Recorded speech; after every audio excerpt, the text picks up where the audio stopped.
Doctor, cervical vaccine बद्दल माहिती द्याल का आम्हाला? नमस्कार, मी डॉक्टर प्रशांत महाजन, स्त्रीरोग तज्ञ, नाशिक.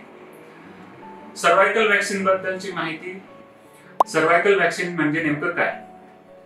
तर गर्भाशय मुखाचा कॅन्सर टाळण्यासाठी जी वॅक्सिन दिली जाते त्याला सर्वायकल कॅन्सर वॅक्सिन म्हणतात, जी HPV व्हायरसच्या अगेन्स्ट असते, म्हणजे ह्यूमन पॅपिलोमा व्हायरसच्या विरुद्ध ती वॅक्सिन असते. तर ही वॅक्सिन जी असते ती सध्या मार्केटमध्ये अवेलेबल आहे आणि त्यामध्ये 2 प्रकार आहेत. एक नॅनोव्हॅलंट, म्हणजे त्यात 9 प्रकारचे व्हायरस ती वॅक्सिन कव्हर करते, आणि दुसरी जी आहे ती क्वाड्रिव्हॅलंट, जी 4 प्रकारचे व्हायरस कव्हर करते. तर दोघांमध्ये फरक काय? तर दोघंही इफेक्ट वाईज सारखे आहेत. दोघांपैकी कोणतीही घेतली तरी काही प्रॉब्लेम नाही.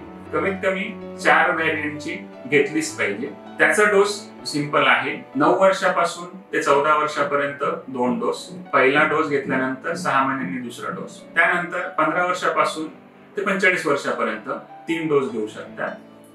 0 to 6 म्हणजे पहिला डोस, 2 महिन्यानंतर दुसरा आणि 6 महिन्यानंतर तिसरा. दुसरा प्रश्न विचारला जातो की डॉक्टर, ह्या वॅक्सिनचे साईड इफेक्ट्स आहेत का? जसं बाकीच्या वॅक्सिन्सला असतं त्याच पद्धतीने या वॅक्सिनचे पण माइल्ड साईड इफेक्ट्स असतात. बेसिकली म्हणजे जसं की मळमळ होणं किंवा डोकं दुखणं, बारीकसा ताप येऊ शकतो. हे मायनर फक्त साईड इफेक्ट्स असतात. त्याच्या व्यतिरिक्त कोणताही साईड इफेक्ट त्याच्यामध्ये नाही. एक क्वेरी अशी असते की याचा त्या मुलीच्या प्रजनन क्षमतेवर, म्हणजे प्रेग्नन्सी राहण्याला काही प्रॉब्लेम येईल का? तर डेफिनेटली नाही. जो काही होईल तो नक्की फायदाच होईल, नुकसान काही नाही. त्यामुळे ही वॅक्सिन तुम्ही बिनधास्त घेऊ शकता.